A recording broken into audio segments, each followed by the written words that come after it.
In this video, we'll take a look at the section 1.6, which deals with inverse functions and logarithmic functions. So what is an inverse function and what is a logarithmic function? And before that, why are we combining the inverse function with the logarithmic function? The reason is logarithmic functions are inverse functions of exponential functions. For example, if you have the function 2 to the x, whose inverse function is log x base 2.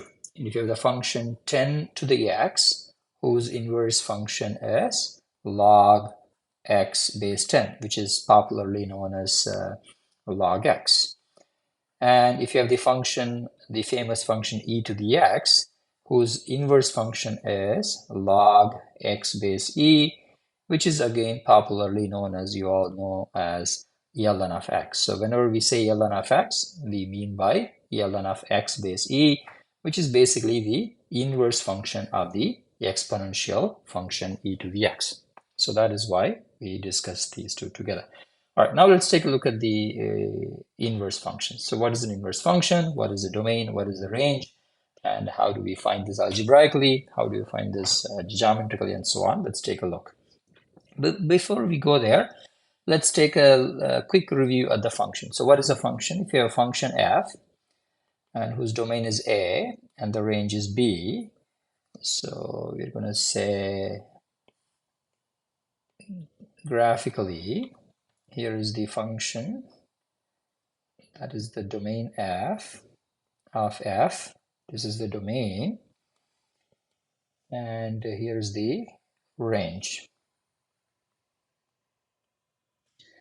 So what does the function do? If you have elements in the domain, let's call the element is x, and here you have a bunch of values in the range, and let's call this is y.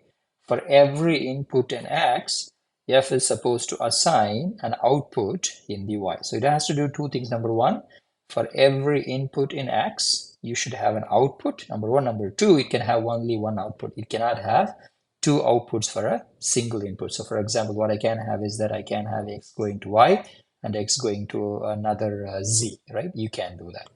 So again, every input should have and must have an output, and every input can have only one output. All right. So now what is the, let's take a look at the inverse function. So the question is, can all functions have inverse, right? So generally we say it's the f inverse. We denote it like this as the inverse function. We put like f to the minus 1. Again, this is not, when we say f to the minus 1, that is not equal to, it's not a multiplicative inverse. It's not 1 over f, right? It's the functional inverse. So what do we mean by that? We'll talk about it now. So the question is, can all functions have inverse functions? Can all functions produce inverse functions? The answer is, unfortunately, no. The function has to satisfy certain conditions to have an inverse function. So what is that condition? Let's take a look at this diagram and see what happens. And again, f inverse, the inverse function is the reverse process, right?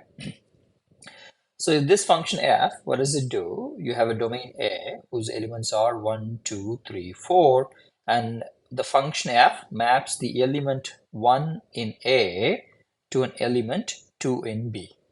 The function maps 2 to 4, and the function maps 3 to 7, and the function maps 4 to 10. So what is the reverse process? What is the inverse function would do? The inverse function would do the opposite. What do I mean by opposite? It would map 10 to 4, it would map 7 to 3, it would map 4 to 2, and it would map 2 to 1. So it is the inverse process, or the reverse process, or the backward process, however you want to call it. So that's what the inverse is. And again, if you can see, would this be a function? Yes, it is a function, because every input from the domain has an output. So 10 has 4, 7 has 3, 4 has 2, and 2 has 1, right? So they all have an output. Number one. Number two, it has only one output, so that is a valid function. Can I have, let's take a look at this g. Can I have the inverse for this function g? Let's take a look. 1 maps to 2, 2 maps to 4, 3 maps to 4, and 4 maps to 10. Now, if I look at the inverse process for this, or the reverse process for this, 2 would map it back to 1, no problem. 10 would map it back to 4, no problem. But if you take a look at the 4 in my range B, range of G, right? Then 4, the question is where is it going to map to? Is the 4 going to map to 3 or is the 4 going to map to 2, right? But then now now in this case what happens is that now 4 has 2 possible outputs. So therefore that cannot be a function. So the inverse process cannot be a function there. So now, so in a case like this, what you have is you have the function does not have an inverse, and this is okay, right? This one has an inverse, and that's because every input has only one output. So what we call every one input has one output, right? Every distinct input have distinct outputs. So unique, every input has unique output, whatever you want to call it. So what we have here is, here we have a case, what we call one-to-one. So every input, one input has one output. One input has one output, one input has one output, one input has one output. So we call this as one-to-one. So we say a function is one-to-one if it never takes on the same value twice. What do we mean by that? Whenever inputs are different, the output must be different. Whenever x1 is not equal to x2, then the f of x1 should not be equal to f of x2. Whenever the inputs are different, then the outputs are different. Then if the function satisfies this condition, we have that function as a one-to-one function, and one-to-one functions only will have inverse. The function is not one-to-one. In a case like this, as you can see here, this is not a one-to-one function. Actually, this is 2-to-1. In general, we say this is many to one. So function like this will not have an inverse. All right, now let's take a look at some of the examples. Now, how do we verify whether the function is one-to-one or not in an easier way, right? So there's you all know the vertical line test. We have another test called horizontal line test. This helps us to identify from the graph of the function, if the function is one-to-one. In other words, if the function can have inverse or not. So how do we do that? So this test says you take a horizontal line and then you kind of like intersect the graph of the function at any given point. If the number of intersection of your vertical line with the graph is only 1 at any given point, then the function will have an inverse. In other words, or if you have a horizontal line that intersects the function at more than 1 point, then the function is not one-to-one. Hence, this will not have an inverse right there. So what do we mean by this, right? So this tells you graphically, we have two x values that correspond to the same y value. That means we have two inputs giving you the same output. So you have, in this case, this is 2-to-1. So it cannot have inverse. There are things that you can do if you really want to do the inverse. What you can do, you can kind of like restrict this domain from here to here. Well, now in this domain the function can have an inverse, and then you restrict the domain over here. In this domain the function will have an inverse, and so on. But that's beyond the scope of this lesson. We'll come back to it some other time. Now that is the one-to-one function. So in this case, as you can see here, this function is a one-to-one function, no problem. And this function is not a one-to-one function. So this will have an inverse. This will not have an inverse. Now let's take a look at the definition of the inverse function in a more rigorous mathematical way. So if you have a domain A, that's a bunch of numbers, and if you have a domain B, that's again a bunch of numbers. It does not have to be a bunch of numbers. It could be any elements. What does the f do? F takes the value, f takes the element x from A and maps it to an element in B, right? What does the f inverse do? It is the reverse process. It takes that y right there in your B to the x back into A. So in general, if we have a one-to-one function with the domain A and the range B, then the inverse function, right, whose domain would be B and the range would be A, it's the backward, in a way that the inverse function takes the y and maps it back to x there, right? And that means what happens is that f of x will already mapped x to y right there, right? then this function is an inverse function. The domain of the F inverse, is going to be the range of F, and the range of F inverse would be the domain of F. So what we are saying is that F takes the X as the input, gives you F of X, in other words, Y as the output, if you want to call Y is equal to F of X as the output. Now F inverse takes the Y as the input and gives you, or F of X as the input, gives you the X back as the output. So in general, if you have the function F inverse, if you compose that with F, what you get right here is the what you get back is the X, right? F takes again the input of X, and then you compose that, that gives you F of X. You take that into your F inverse, that's going to give you an X. In other words, what you are saying is that F inverse of F of X is equal to X. Similarly, F of F inverse of Y would be Y. In other words, what we are saying is that F inverse of F of Y would be Y, right? F inverse takes Y as the input and gives you X back as the output, but then F takes the X back to Y again, right? So that is what another way of writing it. In other words, what we are saying is that if you have a function F and F inverse, if you compose them, you should get the identity map. In other words, the whatever the input should be the output, and this is called, it's a special function which we denoted by usually IFX. That means it's an identity function. What does an identity function do? Whatever the input is, output is exactly same as the input. Now let's take a look at these functions. Let's suppose if we have a function that has the following property: f of 1 is equal to 5, f of 3 is equal to 7, f of 8 is equal to negative 10. What would be the inverse? So in other words, what we are saying here is that my f maps 1 to 5, 3 to 7, and 8 to negative 10, then what is the f inverse of 7 would be? The f inverse of 7 would be 3. And what would be the f inverse of 5? F inverse of 5 would be 1. And f inverse of negative 10 would be 8 right there, right? So if you want to write, we can say the answer for these questions would be f inverse of 7 is equal to 3. And f inverse of 5 would be 1, and f inverse of 10 would be, f inverse of negative 10 as a matter of fact would be 8 right there. In other words, what does f inverse do? It does the backwards, right? And that is how we would do the we would find the f inverse.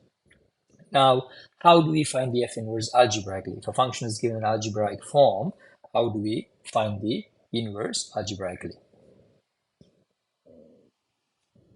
So here we have a three-step process. What is the three-step process? The step number 1 is to write down the function as y is equal to f of x. Then you're going to solve for x, and then express f inverse. To express the f inverse in terms of x, you're going to replace the x and y. In other words, you're going to swap the x and y. Then what you get is the f inverse of x. Let me do a problem in a moment. There's another way to do. The other way to do is I'll talk about it after after I complete this process. So let's take a look at this function. F of x is equal to x cubed plus 4, and let's try to figure out the inverse of this particular function. So what is the step 1? We're going to write y is equal to x cubed plus 4, and the step 2 is to solve in terms of x. That's a little bit of computational work. Let's do that. So if I solve it, my goal is to isolate the x. So what I'm going to do, I'm going to subtract 4 on both sides. And what I have is I have y minus 4 is equal to x cubed. Now again, to isolate the x, I have a cubed right here. So if you want to get rid of the cube, I am going to take the cube root on both sides. If you take the cube root on both sides, what I would have is I would have y minus 4 raised to the 1/3 is equal to x cubed raised to the 1/3, which is equal to x right there. So what I have is I have x is equal to y minus 4 to the 1/3, we just completed this step right here. We solved the equation x in terms of x. We solved the equation in terms of x. And now what is the next step? The next step is step 3 would be to, so what we have here is we have f inverse as a function of y, which happens to be y minus 4 to the 1/3. I would like to write this function in terms of x, right? I would like to write this function in terms of x. So what do? Wherever I see y, I'm going to swap it with the x. So therefore, what I would have is I would have f inverse of x is equal to x minus 4 to the 1/3. That is how we would find this inverse right here. There's another way to do that. I think some of you might have learned that way, which is basically what you can do. The step 2 for that would be, the second way for that would be, step 1 is the same. You write y is equal to x cubed plus 4. The step 2, what do? You swap it now. Rather than swapping it at the end in the step 3, you swap it at the step 2. Replace the x by y and y by x. So now I'm going to have x is equal to y cubed plus 4. And then what do? Then here on step 3, solve for y. So when I do that, what happens?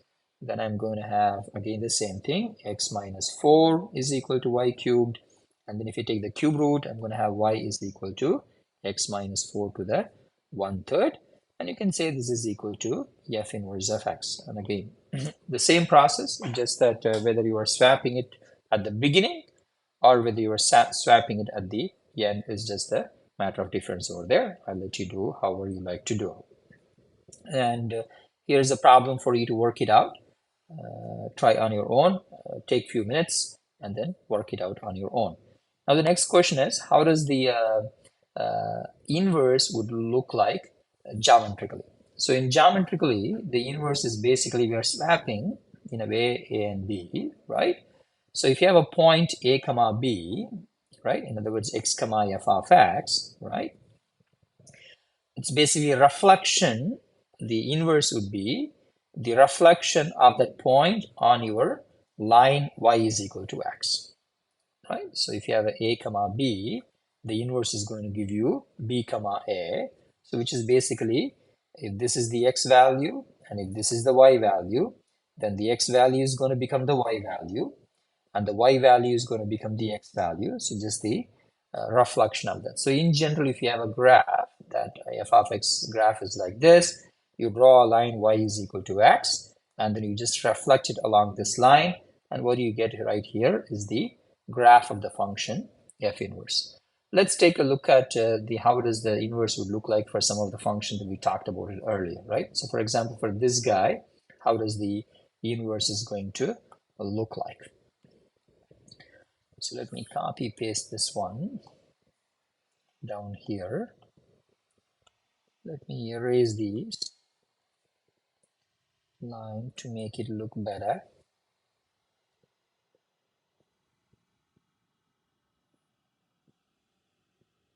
That's the axis. I don't want to erase that one. So now what I have is what I'm going to do. What I would do, I'm going to draw a line y is equal to x. I think it's going to be somewhere here and here. Looks like 1 comma 1. So let me draw a line y is equal to x. Okay, let's just call that is the line y is equal to x. Now we're going to flip it, right? We're going to flip this graph along this guy. So when we do that, what happens? It's going to be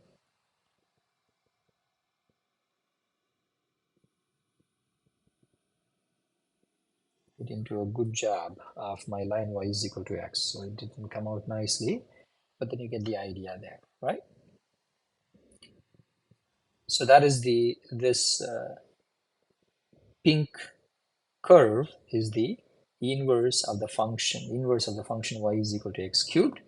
So which is basically x to the 1/3, right? So that is how you would find the inverse. So that is how you geometrically find the inverse of this function.